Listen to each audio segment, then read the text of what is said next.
नमस्कार विद्यार्थी मित्रांनो, मी सहदेव सावके आणि तुम्ही बघत आहात H J pharma YouTube channel. मित्रांनो, एच जे फार्मा यूट्यूब चॅनलमध्ये तुम्हा सर्वांचं स्वागत आहे. मित्रांनो, या अगोदर मी तुम्हाला सांगितलं होतं की आपण प्रत्येक सब्जेक्टचे इम्पॉर्टंट टॉपिक्स व्हिडिओ लेक्चर्सद्वारे कव्हर करणार होतो. पण तुम्हा सर्वांनाच माहीत आहे की DHS म्हणजे डिस्ट्रिक्ट हेल्थ सर्व्हिस अंतर्गत जे आत्ता फॉर्म भरून घेतले गेले त्याच्या एक्झामची डेट आलेली आहे आणि ती खूप लवकर दिल्या गेलेली आहे. म्हणजे 8 सप्टेंबरला तुमचा पेपर आहे. त्यामुळं सर्व टॉपिक्स हे लेक्चर्स वाईज कव्हर करणं हे शक्य होणार नाही. त्यासाठी आपण काय करणार आहोत, आपण जे सर्व सब्जेक्ट आहेत त्या सब्जेक्टमधले जे महत्त्वाचे टॉपिक्स आहेत ते टॉपिक्स कव्हर करणार आहोत MCQद्वारे. म्हणजे त्या टॉपिकवर येणारे महत्त्वाचे MCQज जे की पेपरमध्ये या अगोदर विचारले गेलेले आहेत आणि यानंतर पेपरमध्ये विचारण्याची संभाव्यता आहे असे MCQज आपण कव्हर करणार आहोत.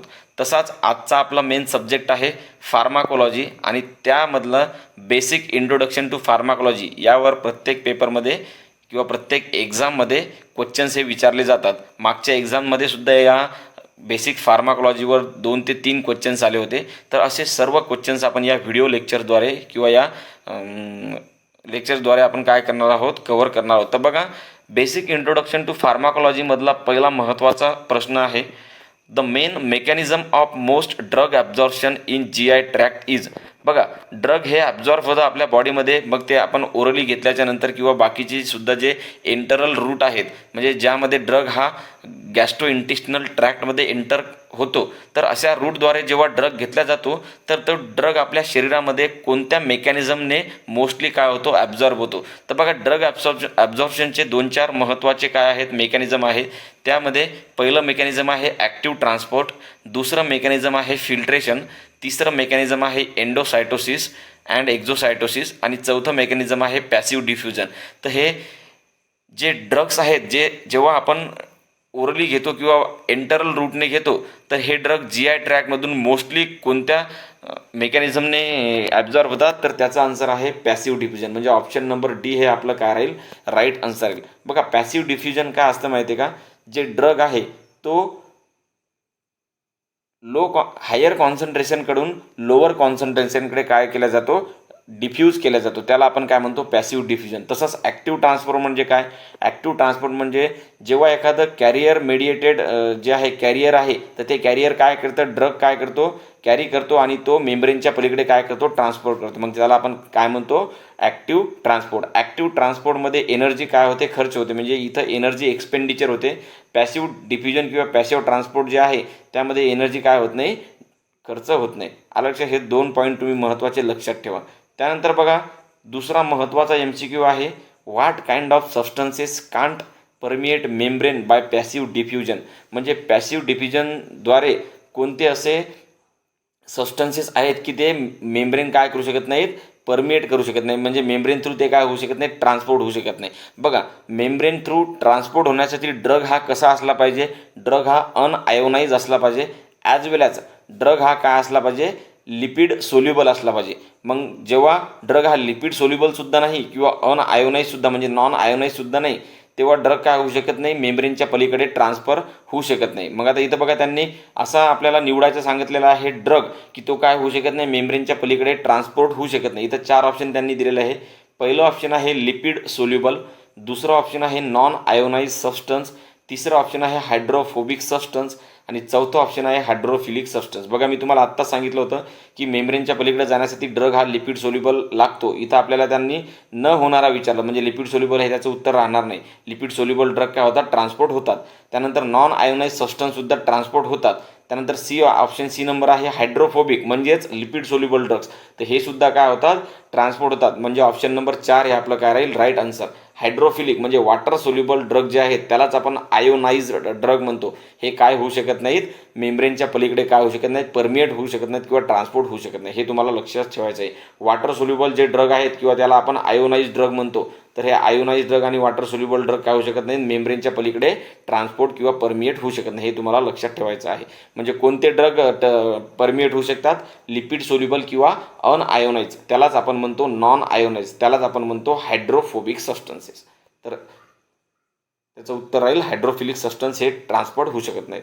त्यानंतर बघा, what does the term bio availability means, बघा बायो अवेलेबिलिटी म्हणजे काय, जेव्हा आपण कोणत्याही रूटद्वारे ड्रग हा आपल्या बॉडीमध्ये काय करतो, इंजेस्ट करतो म्हणजे घेतो, तेव्हा ड्रगचं किती फ्रॅक्शन किंवा किती कॉन्सन्ट्रेशन किंवा किती क्वांटिटी ही आपल्या ब्लडमध्ये पोहोचते, त्याला काय म्हणायचं, बायो अवेलेबिलिटी म्हणायचं. मग आता इथं त्यांनी 4 ऑप्शन दिलेले. बघा पहिलं ऑप्शन आहे plasma protein binding degree of substance, तर हे आहे का, हे नाही, हे चुकीचं उत्तर आहे.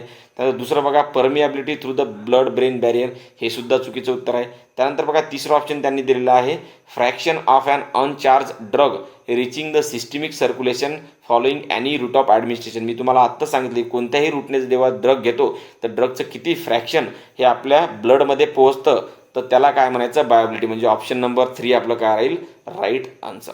त्यानंतर बघा नेक्स्ट MCQ आहे which route of drug administration is most likely to leads to the first pass effect. बघा फर्स्ट पास इफेक्ट म्हणजे काय हे मी तुम्हाला याद्वारेही आपल्या व्हिडिओ लेक्चरद्वारे सांगितलेलं आहे. ते जर लेक्चर अजून तुम्ही बघितलं नसेल तर फर्स्ट पास इफेक्ट म्हणजे काय असं मी आपल्या याच्यावर टाकलेलं आहे यूट्यूब चॅनलवर, त्याचं नाव आहे HJ फार्मा, तर त्याच्यावर जाऊन तुम्ही बघून घ्या फर्स्ट पास इफेक्ट म्हणजे काय. इथं शॉर्टली मी सांगतो, जेव्हा ड्रग आपण शरीरामध्ये काय करतो, ॲडमिनिस्ट्रेट करतो, तेव्हा ड्रग हा लिव्हर थ्रू जातो आणि लिव्हरमध्ये त्याचं काय होतं, थोड्या प्रमाणात त्याचं होतं मेटाबॉलिझम, म्हणजे लिव्हर थ्रू जाऊन नंतर तो ब्लडमध्ये जातो, हा तसा पॅसेज असतो, म्हणजे फर्स्ट इफेक्ट असतो त्याचा, फर्स्ट पास इफेक्ट. जेव्हा कोणताही ड्रग आपल्या शरीरामध्ये इंट्रोड्यूस किंवा ॲडमिनिस्टर केल्यानंतर तो जेव्हा लिव्हरमधून पास होतो त्याला म्हणायचं फर्स्ट पास इफेक्ट. मग असा कोणता रूट आहे की त्या रूटद्वारे ड्रग घेतल्याच्या नंतर तो फर्स्ट पास इफेक्टद्वारे जातोच, तर तो म्हणजे ओरल रूट. म्हणजे ऑप्शन नंबर बी हे काय राहील आपलं राईट आन्सर. म्हणजे ओरली जर ड्रग घेतला तर तो फर्स्ट पास इफेक्टला काय होतो, कारणीभूत ठरतोच. म्हणजे त्याचं फर्स्ट पास इफेक्ट होतं, म्हणजे त्याचं मेटाबॉलिझम होतं आणि जेवढं कॉन्सन्ट्रेशन आपल्याला ब्लडमध्ये पाहिजे त्या ड्रगचं तेवढं आपल्याला भेटणार नाही. म्हणून जे ड्रग फर्स्ट पास इफेक्टने जातात त्या ड्रगची बायोबिलिटी काय राहते, कमी राहते. मग इथे एक अजून प्रश्न निर्माण होतो की असा कोणता ड्रग आहे की तो फर्स्ट पास इफेक्टद्वारे, म्हणजे असा कोणता रूट आहे, रूट ऑफ ड्रग ॲडमिनिस्ट्रेशन, की तो फर्स्ट पास इफेक्टद्वारे जात नाही, म्हणजे तो काय करतो, बायपास करतो, म्हणजे या लिव्हरद्वारे जातच नाही, तर तो म्हणजे IV रूट. म्हणजे IV काय करतो, IV रूट ऑफ ॲडमिनिस्ट्रेशन म्हणजे काय, it bypasses the first pass effect, म्हणजे हे लिव्हरमध्ये जातच नाही ड्रग जर दिला तर, म्हणून हा लिव्हर थ्रू जात नाही, म्हणून याची बायोबिलिटी काय आहे IV रूटची 100%. आलं लक्षात. तुम्हाला हे विचारू शकतात कोणता असा रूट ऑफ ड्रग ॲडमिनिस्ट्रेशन आहे की त्याची बायोअवेलेबिलिटी काय आहे 100% आणि तो कोणता रूट, तर IV रूट असा आहे की तो 100% बायोअवेलेबिलिटी देतो. तर इथं ऑप्शन नंबर 2 आपलं बरोबर आन्सर राहील की ओरली जर ड्रग घेतला तर तो फर्स्ट पास इफेक्टद्वारे जातो. त्यानंतर बघा what is the characteristic of the intramuscular route of drug administration. बघा मी याद्वारे व्हिडिओद्वारे सांगितलेलं आहे की इंट्रामस्क्युलर रूट ऑफ ॲडमिनिस्ट्रेशन जे आहे तर त्याची एक मोस्ट इम्पॉर्टंट प्रॉपर्टी आहे की इंट्रामस्क्युलर रूटद्वारे ऑइली इंजेक्शन्स हे आपण काय देऊ शकतो, शरीरामध्ये इंजेक्ट करू शकतो. तर इथं तेच दिलेलं आहे बघा, what is the characteristic of intramuscular route of drug administration. बघा त्यांनी काय only water solutions can be injected, हे याचं उत्तर राहणार नाही. Oily solution can be injected, तर बरोबर आहे ऑप्शन नंबर बी काय राहील, राईट आन्सर राहील. म्हणजे इंट्रामस्क्युलर रूट असं रूट आहे की त्या रूटद्वारे आपण ऑइली जे लिक्विड्स आहेत किंवा ऑइली सोल्युशन जे आहेत ते आपण काय करू शकतो, शरीरामध्ये इंजेक्ट करू शकतो. आलं लक्षात. तर याचं ऑप्शन नंबर बी आपलं काय राहील, राईट आन्सर. त्यानंतर बघा what is the reason of complicated penetration of the some drug through the blood brain barrier. म्हणजे ब्लड बॅरियर एखादा ड्रग क्रॉस का बरं करू शकत नाही, त्याचं रिझन काय, तर इथं तुम्हाला ते रिझन ओळखायचं. इथं बघा त्यांनी 4 ऑप्शन दिलेले आहे. पहिलं ऑप्शन म्हणजे high lipid solubility of the drug. बघा जो ड्रग लिपिड सोल्युबल असतो तो काय करू शकतो, बॅरियर्स काय करू शकतो किंवा मेम्ब्रेन्स काय करू शकतो, ट्रान्सपोर्ट करू शकतो. म्हणजे हे याचं उत्तर राहणार नाही, म्हणजे ऑप्शन नंबर हे आपलं उत्तर राहणार नाही. त्यानंतर मेनिंजायटिस, म्हणजे जेव्हा ब्रेनचे जे मेनिंजेस आहेत म्हणजे मॅटर्स आहेत त्याचं जर इन्फ्लामेशन झालं तर त्याला म्हणतात मेनिंजायटिस. तर असं झालं तर मग ड्रग बॉय एंटर करू शकत नाही का ब्लड ब्रेन बॅरियरमध्ये, तर हे सुद्धा चुकीचं आहे उत्तर. म्हणजे ऑप्शन ए आणि बी हे सुद्धा आपलं ऑप्शन म्हणजे उत्तर राहणार नाही. त्यानंतर आहे बघा the absence of pores in the brain capillaries endothelium, हे आपलं काय राहील, राईट आन्सर आहे. म्हणजे जे ब्रेन कॅपिलरीज आहेत त्याच्यामध्ये पोर्सच नाहीत, त्यामुळे पोर्स नसल्यामुळे ड्रग हा त्या पोर्स थ्रू काय होऊ शकत नाही, ॲब्झॉर्ब होऊ शकत नाही. म्हणजे ड्रग हा ब्रेन कॅपिलरीज आहेत ते ट्रान्सपोर्ट म्हणजे त्यांना ट्रान्सपोर्ट करून ब्लड ब्रेन बॅरियरला ट्रान्सपोर्ट करून ब्रेनमध्ये जाऊ शकत नाही. म्हणजे हे आपलं राहील option number C right answer. म्हणजे absence of pores in the brain capillary. Brain कॅपिलरीमध्ये पोर्सच नाहीत, त्यामुळं काय होऊ शकत नाही, ड्रग हा ब्लड ब्रेन बॅरियरला क्रॉस करू शकत नाही. तर ऑप्शन नंबर सी आपलं काय राहील राईट आन्सर. त्यानंतर बघा 7वा MCQ आहे, the volume of distribution VD relates. Volume of distribution म्हणजे काय. आता इथं 4 ऑप्शन त्यांनी दिलेले आहेत बघा. Single to a daily dose of an administration drug, हे उत्तर त्याचं चुकीचं आहे. And administered dose to the body weight, हे सुद्धा चुकीचं आहे. The uncharged drug reach in the systemic circulation, हे सुद्धा चुकीचं आहे, याला आपण बायोबिलिटी म्हणतो. आणि 4था ऑप्शन त्यांनी दिलेला आहे, the amount of drug in the body to the concentration of drug in the plasma. म्हणजे आपल्या शरीरामध्ये किती ड्रग आहे आणि त्या ड्रग्सपैकी आपल्या प्लाझ्मामध्ये ड्रग्स किती आहे, तर याचा जो रेशिओ असतो त्याला म्हणायचं व्हॉल्यूम ऑफ डिस्ट्रीब्युशन. आलं लक्षात. तर ऑप्शन नंबर डी काय राहील आपलं राईट आन्सर. म्हणजे amount of drug in the body to the concentration of drug in the plasma. म्हणजे आपल्या शरीरामध्ये किती ड्रग आहे आणि त्या ड्रगचं किती कॉन्सन्ट्रेशन आपल्या प्लाझ्मामध्ये, या दोघांचा रेशिओ म्हणजेच काय व्हॉल्यूम ऑफ डिस्ट्रीब्युशन. त्यानंतर बघा 8वा MCQ आहे, the term bio transformation include the following. हा जो प्रश्न आहे हा 28 फेब्रुवारीच्या एक्झाममध्ये विचारला गेलेला प्रश्न आहे. हा खूप जणांना प्रश्न आलेला नाही, कारण की रिव्हिजन नसते आपल्याला, त्यामुळे असे सोपे प्रश्न आपले जातात आणि सोपे प्रश्न जर गेले त्यामुळे आपला रिझल्टसुद्धा जाऊ शकतो. तर बघा the term bio transformation include the following. बघा बायो ट्रान्सफॉर्मेशनलाच आपण पुन्हा काय म्हणू शकतो, मेटाबॉलिझम. म्हणजे मेटाबॉलिझम म्हणजे बायो ट्रान्सफॉर्मेशन. आता 4 ऑप्शनपैकी कोणतं ऑप्शन हे बरोबर आहे ते आपल्याला बघायचं आहे. बघा मग बायो ट्रान्सफॉर्मेशन म्हणजे काय, तर ऑप्शन नंबर ए त्यांनी दिलेला आहे, accumulation of the substance in the fat tissue, तर हे त्याचं उत्तर राहणार नाही. त्यानंतर binding of substance with the plasma proteins, हे सुद्धा त्याचं उत्तर राहणार नाही. त्यानंतर accumulation of the substance in the tissue, हे सुद्धा त्याचं उत्तर राहणार नाही. आणि 4था ऑप्शन दिलेला आहे, process of physiochemical and the biochemical alteration of the drug in the body. तर बरोबर आहे. म्हणजे ड्रगचं एका केमिकल फॉर्ममधून किंवा एका फिजिओकेमिकल फॉर्ममधून दुसऱ्या फिजिओकेमिकल फॉर्ममध्ये काय करणं, कन्व्हर्शन करणं. म्हणजेच फॉर एक्झाम्पल बायो ट्रान्सफॉर्मेशन म्हणजे मेटाबॉलिझम. मेटाबॉलिझममध्ये काय होतं, जो ड्रग लिपिड सोल्युबल आहे तो ड्रग वॉटर सोल्युबल केला जातो आणि बॉडीमधून एक्सक्रीट करण्यासाठी तयार केला जातो. म्हणजे लिपिड सोल्युबल ड्रगचं कन्व्हर्शन कशामध्ये केलं, वॉटर सोल्युबल ड्रगमध्ये. म्हणजे एक फिजिओकेमिकल त्यांनी काय केलं, कन्व्हर्शन केलं. तर अशा प्रोसेसला काय म्हणायचं, बायो ट्रान्सफॉर्मेशन. तर ऑप्शन नंबर 4 आपलं काय राहील राईट आन्सर. त्यानंतर बघा नेक्स्ट MCQ आहे, biotransformation of the drug is to render they. म्हणजे बायो ट्रान्सफॉर्मेशन जर झालं एखाद्या ड्रगचं, तर त्या ड्रगचं रूपांतर कसं होतं किंवा ड्रग्सला ते काय करतात. तर बघा बायो ट्रान्सफॉर्मेशनमध्ये ड्रग्सला काय करतात, ते त्यांना मोर हायड्रोफिलिक बनवतात. म्हणजे वॉटर सोल्युबल त्यांना बनवतात. वॉटर सोल्युबल जेव्हा ड्रग होतो तेव्हा ड्रग आपल्या शरीरामधून इझिली एक्सक्रीट किंवा इलिमिनेट करण्यासाठी मदत होते. म्हणजे बायो ट्रान्सफॉर्मेशन जर झालं तर ड्रग कसा केला जाईल, इझिली वॉटर सोल्युबल. बघा मग इथं 4 ऑप्शन दिलेलं आहे, लेस आयोनाइज, दुसरा ऑप्शन आहे मोर फार्माकोलॉजिकली ॲक्टिव्ह, मोर लिपिड सोल्युबर आणि लेस लिपिड सोल्युबर. तर याचा ऑप्शन नंबर डी आपलं काय राहील राईट आन्सर. म्हणजे लेस लिपिड सोल्युबल म्हणजे मोर वॉटर सोल्युबर आहे ना. More water soluble drugs are easily excreted from the body. तर हे काय करतील, बायो ट्रान्सफॉर्मेशन ड्रग काय होईल, लेस लिपिड सोल्युबल, त्यालाच आपण म्हणतो मोर वॉटर सोल्युबल. तर ऑप्शन नंबर डी आपलं काय राहील राईट आन्सर. त्यानंतर बघा नेक्स्ट MCQ आहे, which of the following process proceed in the second phase of bio transformation. बघा बायो ट्रान्सफॉर्मेशन म्हणजे ड्रग मेटाबॉलिझमच्या 2 फेजेस आहेत, फेज 1 आणि फेज 2. फेज 1मध्ये काय असतं माहिती आहे का, ऑक्सिडेशन, रिडक्शन आणि हायड्रोलिसिस, हे 3 फेजेस असतात. आणि फेज 2मध्ये काय असतं माहिती आहे, कंज्युगेशन्स रिॲक्शन्स. म्हणजे हे जे ड्रग्स आहे ते एखाद्या मॉलिक्यूलसोबत काय केला जातो, कंज्युगेट केला जातो, मग नंतर बॉडीमधून एक्सक्रीट करण्यासाठी तो काय केला जातो, तयार केला जातो. तर मग कंज्युगेशन रिॲक्शन्समध्ये ॲसिटायलेशन असतं, ग्लुकोयुरोनायडेशन असतं, त्यानंतर कंज्युगेशन विथ ग्लायसिन असतं. तर असे हे काय झालं फेज सेकंड रिॲक्शन. तर बघा खालीलपैकी आपल्याला फेज सेकंड रिॲक्शन कोणती आहे ते ओळखायचे. बघा इथं त्यांनी 4 ऑप्शन दिलेले आहेत. पहिलं ऑप्शन आहे ॲसिटायलेशन, दुसरं ऑप्शन आहे रिडक्शन, तिसरं ऑप्शन आहे ऑक्सिडेशन आणि चौथं ऑप्शन आहे हायड्रोलिसिस. तर खालचे 3 जे ऑप्शन आहेत, रिडक्शन, ऑक्सिडेशन आणि हायड्रोलिसिस, तर हे कोणत्या फेजेसचे एक्झाम्पल्स आहेत, तर हे आहेत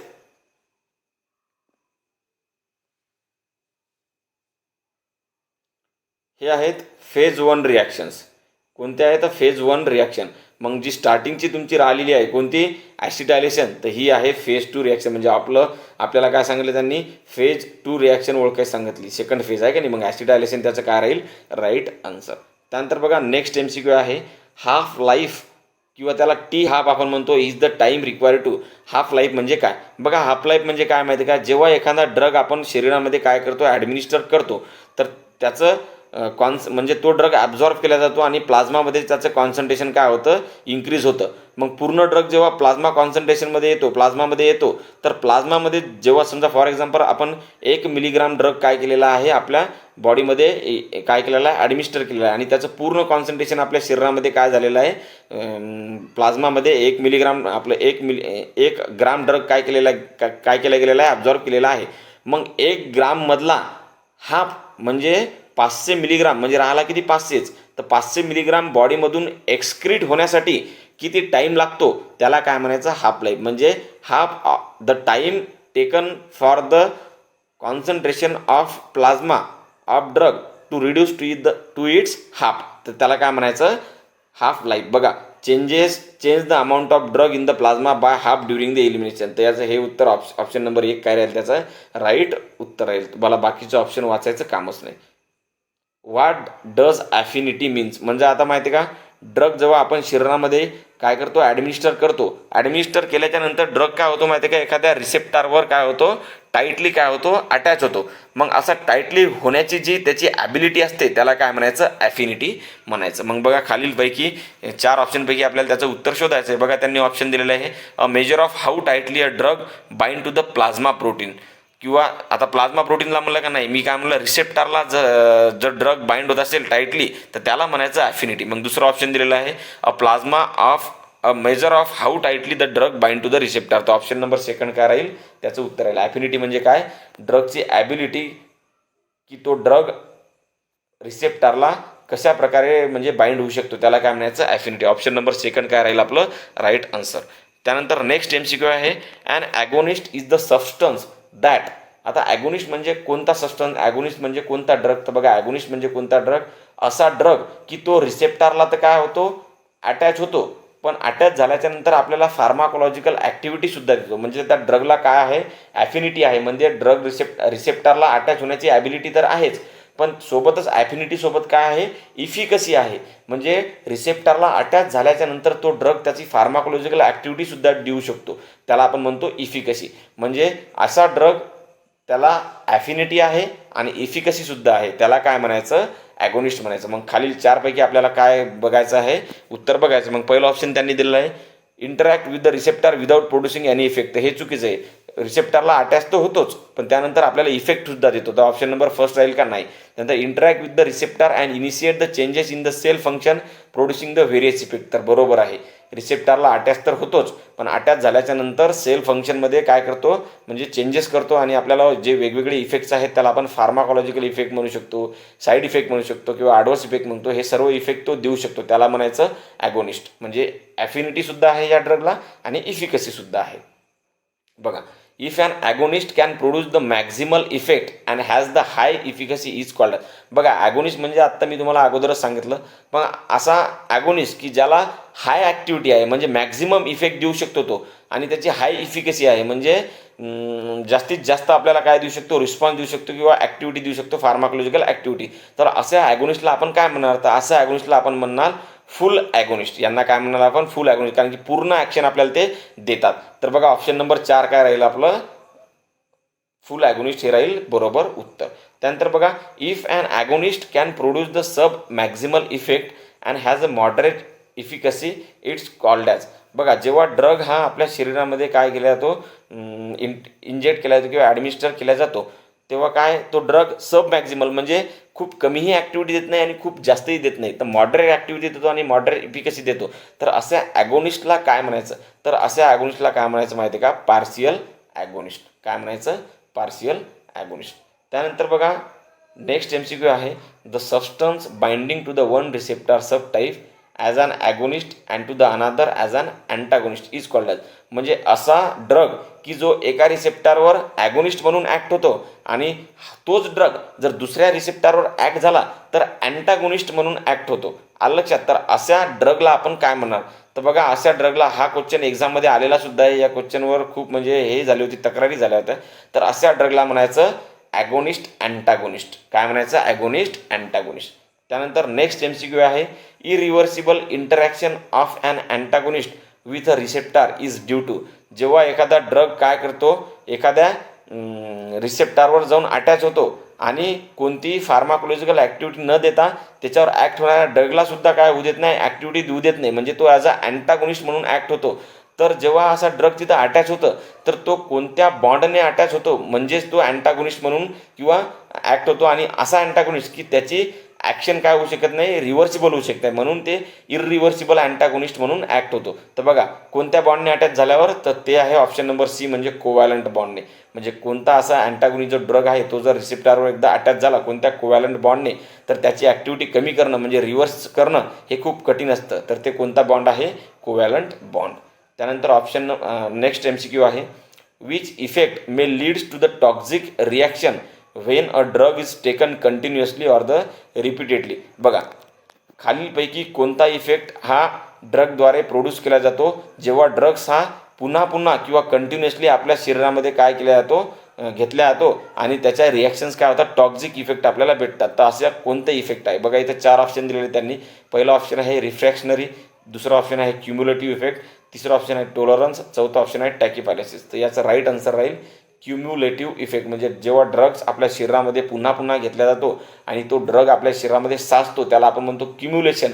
आणि साचल्यानंतर त्या ड्रगच्या आपल्याला काय भेटतात, फार्माकोलॉजिकल ॲक्टिव्हिटी भेटण्याच्या जागी टॉक्झिक ॲक्टिव्हिटी भेटतात, म्हणजे डेंजरस इफेक्ट भेटतात. तर अशा इफेक्टला काय म्हणायचं, क्युम्युलेटिव्ह इफेक्ट.